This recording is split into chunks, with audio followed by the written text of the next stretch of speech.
¿Qué tal? Bienvenidos. Gracias por acompañarnos en Agenda Económica, edición de día jueves 22 de abril. Estamos listos para ir junto a ustedes a revisar los temas más importantes de esta jornada, adelantando también parte de lo que vendrá en el día de hoy. Hasta las 8:30 estaremos revisando los temas del día. Y vamos de inmediato a nuestro resumen de noticias, que repite algunos temas que han estado en la agenda en las últimas jornadas, porque hoy día será una jornada clave, además, en las discusiones respecto a estos proyectos. Estamos hablando, por ejemplo, del caso del tercer retiro del 10% de los fondos previsionales, que hoy día debería ser despachado desde la sala del Senado. Ayer fue enviado desde la Comisión de Constitución con características bien específicas. Por ejemplo, será un proyecto que no pagará impuestos, incluye a las rentas vitalicias también, no contempla mecanismos de reintegro como se había evaluado en algún momento, y eso es lo que tendrán que discutir entonces en la sala del Senado, a pesar del camino por el que ha optado el gobierno de llevar este proyecto al Tribunal Constitucional. Estaremos conversando en unos minutos con uno de los senadores que va a protagonizar también este debate. También les contamos detalles de otra iniciativa que avanza en el Congreso, el impuesto a los superricos, que ayer fue aprobado en la Cámara, en la sala de la Cámara de Diputados, y con una mayoría total, 105 votos a favor, 26 de esos votos desde el oficialismo de Chile Vamos, en una iniciativa que contempla este pago único de 2,5% del impuesto para las fortunas mayores a 22 millones de dólares, además de un alza temporal por un par de años de la tasa de impuesto corporativo de un 27 a un 30% subiría por este periodo para las empresas que facturan más de 1 millón de UF. Son algunas de las características de esta iniciativa, mientras el gobierno trata de acelerar el tranco para preparar su propio proyecto porque no está de acuerdo con esta iniciativa. Ya les contamos también detalles del debate en el Congreso. En otra materia, el Servicio de Impuestos Internos ayer planteó la idea de poder postergar el pago de impuestos que está establecido para esta operación renta ya en curso. Todo esto a raíz de las solicitudes que han planteado, por ejemplo, desde el Colegio de Contadores, de la necesidad de ampliar los plazos para esta operación renta o derechamente postergarla, dada la situación sanitaria y algunos problemas operativos también que han visto los propios contadores. En el servicio se niegan a esa posibilidad, pero abren esta ventana para ampliar los pasos en el pago, de los impuestos asociados a esta operación renta 2021, dada la situación sanitaria, dada la crisis económica también que se vive. Por otra parte, hablaremos también del cobre, que está a esta hora cayendo en los mercados internacionales. Sin embargo, después de varios días al alza, ayer surgió información importante de dos productores globales muy relevantes para este mineral. Hablamos de BHP Billiton y también de Antofagasta Minerals. Ambas empresas proyectan un escenario de oferta algo más estrecho para este 2021, con una demanda que está yendo al alza. Según Cochilco, debería crecer 3,4% la demanda por cobre durante este año. Pero si es que la oferta está más ajustada, eso podría dar pie para un repunte aún mayor en el precio del cobre, que ya está en niveles históricamente altos. Y por último, revisamos detalles de lo que está ocurriendo en los mercados a esta hora, en general con bastante optimismo, sobre todo en las bolsas europeas. Según la plataforma de mercados en línea, la bolsa alemana sube 0,2%, en España 0,7%, Londres subiendo muy poquito, 0,05%, con la reunión del Banco Central Europeo como telón de fondo para el día de hoy. Hoy día, la entidad encabezada por Christine Lagarde podría enviar un nuevo mensaje respecto a lo que está ocurriendo en la economía europea, a la posibilidad también de medidas de apoyo para el mediano y largo plazo, aunque desde Bank of America han advertido que esta puede ser la última reunión más calmada, más tranquila, antes de la tormenta, decían, debido a las complejidades políticas y financieras también asociadas a los planes de estímulo económico y a una recuperación que va algo más lento de lo esperado. Es parte de lo que está ocurriendo hasta ahora. El IPSA ayer cerró con una pérdida de 0,8%. Veremos qué ocurre hoy día en el mercado local. Bien, vamos de inmediato entonces a revisar ya en detalle y con más profundidad lo que ha ocurrido en materia económica, y vamos a comenzar con la actividad en el Congreso, en particular con lo que ocurrió ayer con el debate sobre este impuesto a los superricos. Ya les contábamos algunas características generales de este proyecto que ha presentado la oposición, que busca gravar por una única vez con un 2,5% a las fortunas superiores a los 22 millones de dólares. Hay un punto político evidentemente asociado a este impuesto, porque desde el punto de vista de la eficacia como mecanismo para recaudar también hay hartas dudas. En Chile Vamos tiene una propuesta alternativa, y en el gobierno ayer el ministro de Hacienda, aquí en Agenda Económica, reconocía que están trabajando en su propio programa para recaudar más fondos para el fisco. Los invito a ver la nota de Ivo Goich con los detalles de este debate. Muchos salieron sin hablar, pero la mayoría contentos, y es que después de 4 horas de discusión, poco quedaba para decir. La Cámara de Diputados aprobó en general el proyecto que busca aumentar los impuestos a los altos patrimonios, los llamados súper ricos. Se necesitaban 92 votos para conseguir el quórum de 3/5 establecido. El resultado final, 105 votos a favor, 18 en contra y 26 abstenciones en un debate intenso. Un empresariado Kuma, un empresariado ordinario, que no es capaz de proyectar la industria, su desarrollo con perspectiva de futuro basado en la paz social. Muy por el contrario, lo que hacen es exprimir, exprimir y exprimir. Es tan inconstitucional el proyecto de ley que yo por solo ese hecho lo voto en contra. Han dicho que va a producir fuga de capitales. Por favor, ¿cómo en un año los supermillonarios van a mover todo su patrimonio hacia afuera, sus casas, su yate, su fondo? Es ridículo. Y bueno, si lo quieren hacer es porque son antipatriotas, es mejor que se vayan. Lo que pretenden es la destrucción de los derechos individuales y de la propiedad privada, unificando, inventando y potenciando todos los conflictos sociales para invalidar la voz de quienes no se ajustan a sus medidas. El proyecto busca que por única vez se concrete un impuesto de 2,5% a los altos patrimonios del país, además de subir transitoriamente a 30% el gravamen a la renta de las grandes empresas y eliminar algunas exenciones tributarias.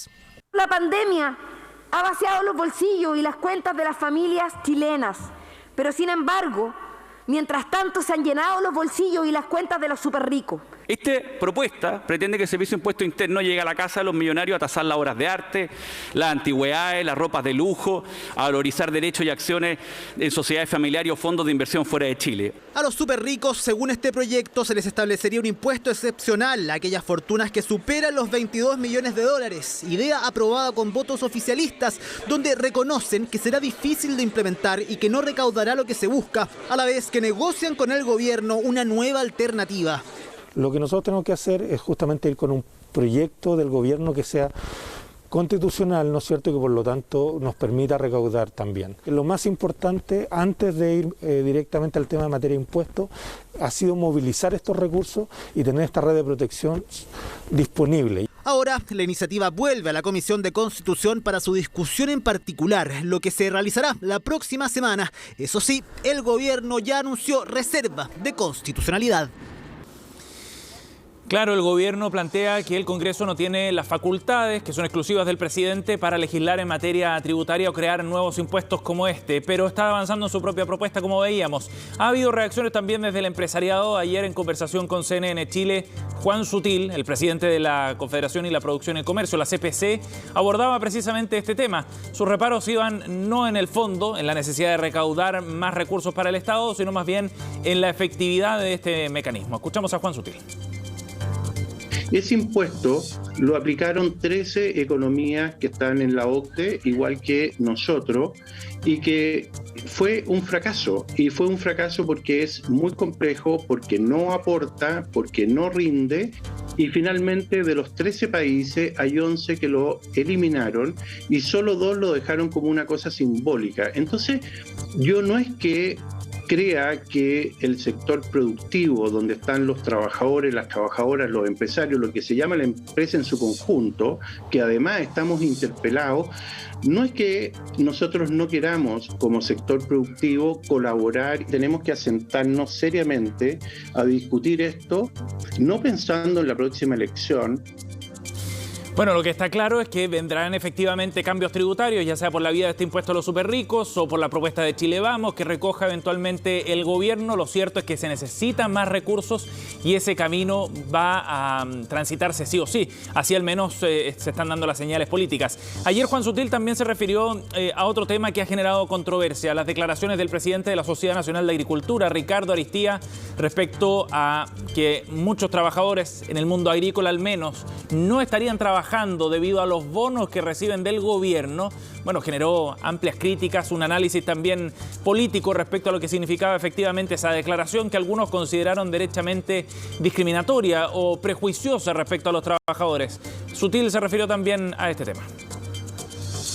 esa gente también quizás legítimamente dice, bueno, si yo tengo este apoyo y no puedo salir a trabajar o no quiero salir a trabajar porque me quiero cuidar de una pandemia, yo creo que están en su legítimo derecho.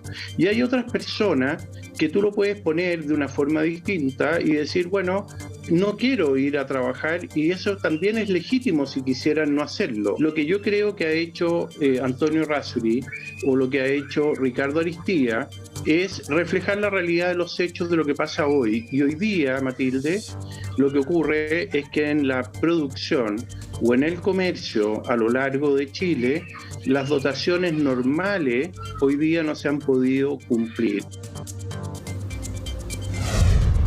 8:10, vamos a ir a otro tema. Hoy día el Congreso, el Senado en particular, tendrá que analizar, y se espera su total despacho en el día de hoy, el proyecto de un tercer retiro de los fondos previsionales. Ayer la Comisión de Constitución despachó el proyecto, se lo pasa entonces a la sala del Senado, que tendrá que analizar los detalles. Y el proyecto no ha variado mucho en términos de sus características. Entre ellos, por ejemplo, de los cambios que se hicieron, se rechazó solamente una indicación propuesta por Chile Vamos que buscaba restringir el acceso al retiro de fondos.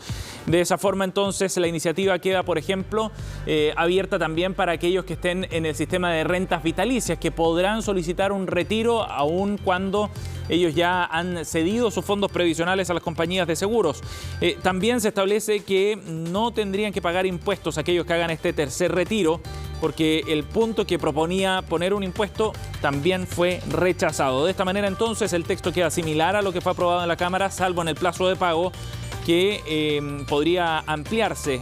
Las aseguradoras dijeron que tenían problemas de liquidez para poder acceder a un plazo de 15 días como establecía el proyecto original, por tanto se dejó en 30 días. Eso en términos generales para el proyecto que hoy día tendrá que despachar entonces la sala del Senado. Escuchemos a algunos de los protagonistas del debate que anticipan también lo que viene para el día de hoy.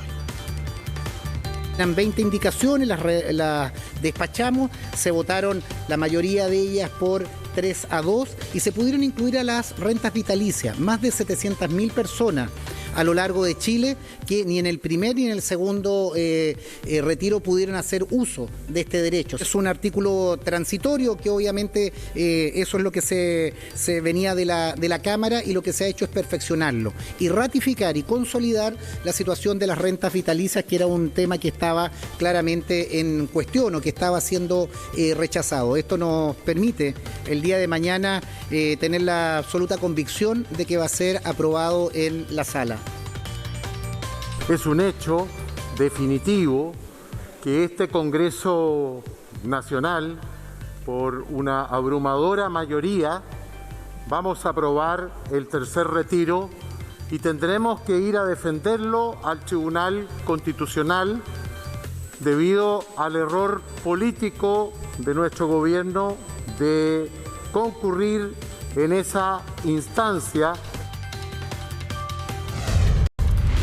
Vamos a ir a otro tema para hablar de una industria que está de moda en nuestro país. Hablamos del hidrógeno verde, que ha capturado la atención de actores internacionales, del gobierno también, que está impulsando una fuerte estrategia para desarrollar este sector energético con una mirada de largo plazo. Bueno, ayer se conocieron detalles de una convocatoria que ha hecho Corfo en conjunto con el Ministerio de Energía para desarrollar precisamente esta industria. Lo que busca esta convocatoria es que postulen distintos proyectos mayores a los 10 megawatts antes de terminar el 2025, ejecutar esos proyectos antes del 2025. Y Corfo establece un estímulo, un subsidio de $30 millones para los proyectos que considere cumple con los requisitos para ganarse precisamente este piso que les permitirá desarrollar la industria. Lo que busca el gobierno con esta nueva estrategia es contemplar un desarrollo de combustible en distintas etapas. Y en esta primera etapa, para dar ese impulso al desarrollo de esta industria, que permitirá producir energía limpia y a costos muy competitivos además, bueno, está este lanzamiento, esta convocatoria. Los proyectos nacionales o internacionales que quieran postular podrán hacerlo hasta el mes de septiembre y de esta forma postular a este subsidio de $30 millones para esta convocatoria abierta. Las proyecciones son bien ambiciosas para nuestro país. Se proyecta que el sector podría generar ingresos anuales por más de $30 billones para el año 2050. Se podría transformar en un sector tan competitivo y tan importante además como lo es el cobre, según proyectan algunos, dado el acceso que tiene Chile a energías renovables limpias que permiten producir este combustible, el hidrógeno, pero de manera verde, de manera limpia, sin emisiones. Interesante la convocatoria ante un sector que ha llamado la atención además de distintas empresas a nivel global. Bien, 8:15. Vamos a revisar otra noticia también bien positiva para nuestro país, y es que efectivamente se cumplen estas proyecciones. Hablamos del mercado del cobre, porque ayer conocimos detalles, reportes internos de Antofagasta Minerals y de BHP Billiton, dos de las mineras más importantes en nuestro país, que proyectan un escenario de oferta mucho más estrecha para este año 2021, lo que evidentemente podría poner presión al precio del cobre y hacerlo subir incluso más allá de los precios que ya están bien altos. Lo que ha planteado, por ejemplo, AMSA es que hay restringida disponibilidad del mineral con una producción en Chile y en Perú, además que ha caído en enero y febrero, según los datos de Cochilco, y que respaldan esa tesis planteada por AMSA. Básicamente lo que se establece es que hay problemas de acceso a ciertas fundiciones en China, por ejemplo, problemas de producción y de oferta más restringida, y eso podría evidentemente presionar los precios porque la demanda se ha mantenido constante. Cochilco proyecta un alza en la demanda de cobre de 3,4% para este año, y eso es lo que está elevando entonces los precios a nivel global. Hoy día el cobre está cayendo, pero en los días previos había tenido ya jornadas de alza bien relevantes y sigue por sobre los $4 de manera bien sólida. 4,25 dólares la libra fue el precio en el cierre de ayer. Si es que esta tesis planteada por estas mineras y por otros actores del mercado se cumple, eso podría elevar el precio del cobre acercándolo a valores históricos en este 2021. Bien, 8:16, nos vamos a ir a la pausa. Al regreso estaremos con el senador integrante de la Comisión de Hacienda, José García Ruminot, para hablar de los debates en torno al tercer retiro del 10%, también sobre los cambios tributarios que se contemplan en el Congreso. Pausa y volvemos.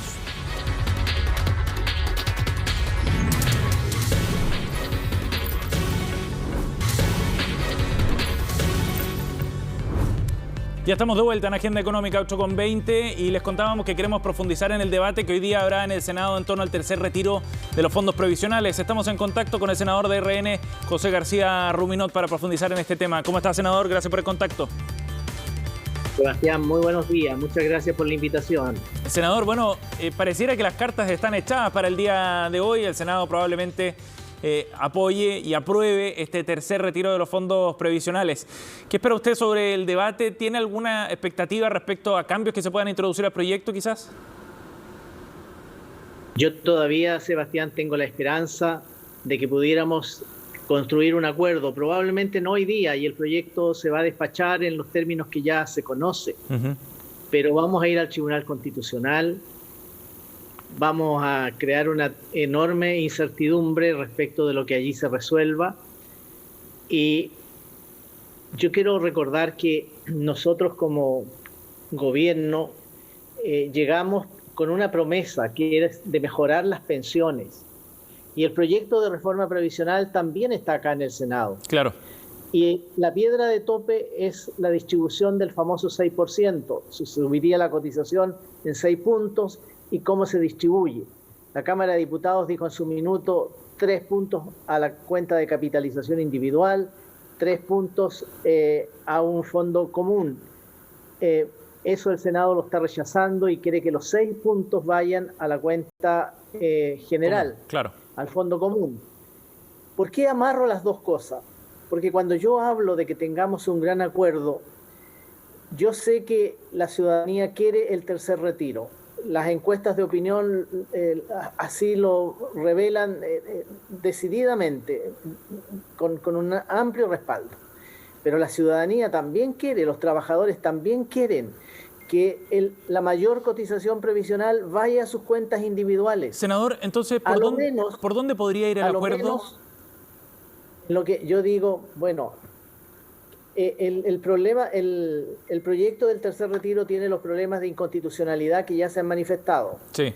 ¿Cómo se solucionó en el segundo retiro? Se solucionó por la vía de que el gobierno lo hizo suyo. Y por lo tanto los las objeciones de constitucionalidad fueron plenamente salvadas y el segundo retiro se pagó. El gobierno podría perfectamente hacer suyo este tercer retiro en una negociación que signifique que no vamos a tener más retiros, que no vamos a tener un cuarto, un quinto, un sexto retiro, y que vamos a poder cumplir con lo que todos hemos prometido en más de alguna campaña, que es mejorar de una vez por todas las pensiones, mejorar las pensiones despachando el proyecto de reforma previsional. ¿Por qué no construir un acuerdo así? Senador, es bien interesante lo que... formarse en caja de resonancia de lo que hace la Cámara de Diputados. Sí, senador, es bien interesante lo que usted está planteando, porque es un camino que hasta ahora por lo menos no habíamos escuchado, la posibilidad de que efectivamente el gobierno hiciera suyo el proyecto y negociara y dejara amarrado otros aspectos. ¿De qué forma se podría cerrar ese acuerdo o bajo qué condiciones en relación a la reforma previsional, por ejemplo? Bueno, si se cumpliera lo que aprobó la Cámara de Diputados, 3 puntos para la cotización para el fondo individual y 3 puntos para el fondo común. Eso fue un acuerdo político en la Cámara de Diputados, transversal, porque todos sabemos que una reforma previsional tiene un alto quórum, y los quórum se lograron en la Cámara de Diputados. Entonces, eso lamentablemente el Senado lo viene rechazando. Pero yo creo que si amarráramos ambas cosas, estamos a tiempo. La ciudadanía quiere respuestas concretas, no quiere más discusiones políticas. Sí. Si fuéramos capaces de hacer eso, poniendo todo nosotros la mejor disposición, la mejor voluntad, el gobierno, ¿senador? Los parlamentarios oficialistas, los parlamentarios de oposición, daríamos respuestas mucho más integrales, Sebastián. Es interesante lo que está planteando, senador, pero la llave la tiene definitivamente el gobierno, ¿no? Depende del Ejecutivo que efectivamente respalde este proyecto del tercer retiro y de esa forma se subsane el problema de constitucionalidad. ¿Usted ve voluntad en el gobierno para avanzar en un camino como este y hacer suyo, como dice usted, el proyecto del tercer retiro? Si avanzáramos en ambos aspectos, Sebastián, no solo en el proyecto del tercer retiro, sino que también en despachar definitivamente la reforma previsional en términos como lo están pidiendo los trabajadores, que una porción importante de la nueva cotización o del aumento de cotización vaya a sus cuentas individuales. De ser así, claro que seguramente sumamos más voluntades y el Ejecutivo tendría nuevos elementos para analizar y poder replantearse la situación de inconstitucionalidad respecto del tercer retiro. Senador, ayer se planteaba la idea también, lo planteó Yasna Proboste, presidenta del Senado, también Carlos Montes, senador socialista, se abría esta posibilidad de la idea de frenar efectivamente futuros retiros previsionales, pero amarrado a una reforma tributaria también. Empiezan a cruzarse varios puntos y a combinarse distintas piezas de este puzzle que parece bien complejo, entendiendo que esa reforma tributaria genera recursos que son los que se necesitan para ir en ayuda de la gente que más lo requiera, lo que dure la pandemia. ¿Cree usted que por ahí también hay otra vía que se puede explorar para tratar de destrabar este nudo? Son propuestas interesantes, son propuestas que tenemos nosotros que analizar. Sé que estamos también contra el tiempo, eso es así, pero, por ejemplo, distintos organismos internacionales realizaron un trabajo conjunto sobre las exenciones tributarias que tenemos en nuestro país y que suman aproximadamente 10.000 millones de dólares. Claro. Esos informes los recibimos en enero de este año. Ya tenemos bastante claridad, hay algunas exenciones que pudiéramos rápidamente eliminar y generar mayores ingresos fiscales, por ejemplo el impuesto a las ganancias, la exención de impuesto a las ganancias de capital en los mayores valores de las ventas de acciones, por ejemplo, acciones con presencia bursátil. Hay otras exenciones tributarias que probablemente van a demorar un poco más, que requieren una mayor gradualidad. Por ejemplo, hay una que recomiendan mucho los organismos internacionales y esto es de equiparar el impuesto al diésel con el impuesto a las gasolinas. El diésel es mucho más contaminante y tiene un impuesto mucho menor, pero naturalmente eso impacta al sector transporte. Claro. Y naturalmente al final impacta el precio de los fletes. Impactando el precio de los fletes va a impactar el precio de todos los productos. Senador. Entonces son materias que tenemos que conversar, pero naturalmente yo estoy de acuerdo en que se necesitan mayores recursos fiscales, pongámonos a trabajar, tengamos un acuerdo tributario también, tengamos un acuerdo de la reforma previsional y veamos cómo resolvemos el tercer retiro, quitando las inconstitucionalidades que hoy día existen, porque tenemos la obligación de respetar la institucionalidad que nos rige. Nos queda muy poquito, 30 segundos para la última pregunta. Ayer desde la Cámara hubo aprobación también, y con votos oficialistas, para el impuesto a los súper ricos. ¿Cómo ve usted ese proyecto dentro de lo que estamos conversando? Ese proyecto tiene un buen título, un título que puede ser muy atractivo, muy popular, pero es una muy mala solución. Los países que lo implementaron lo han venido desechando. Esa es la historia que tiene ese proyecto en distintos países del mundo. Estamos de acuerdo en que tenemos que hacer un esfuerzo en materia tributaria, pero no sigamos grabando, por ejemplo, porque también se aprobó el subir el impuesto del 27% al 30% de las utilidades de las empresas.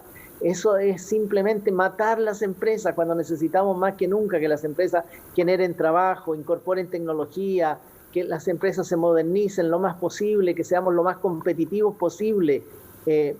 No podemos, Chile ya tiene una tasa de impuesto de primera categoría a las empresas de las más altas de la OECD.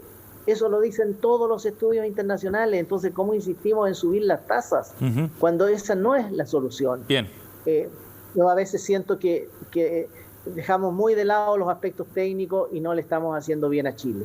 Senador García Rubinot, gracias por conversar con nosotros. Vamos a ver qué ocurre hoy día en el Senado con la discusión del tercer retiro y también con este camino que plantea usted de abrirse al diálogo con la oposición en otras materias. Gracias por el contacto, muy amable. Muchas gracias, muy amable, muy buenos días. Igualmente, buenos días.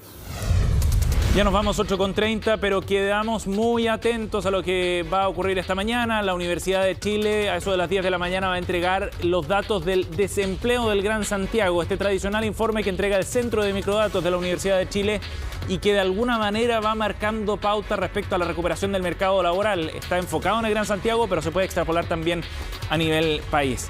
Ya nos vamos, gracias por acompañarnos. Ya viene Conexión Global con Jacinta Molina.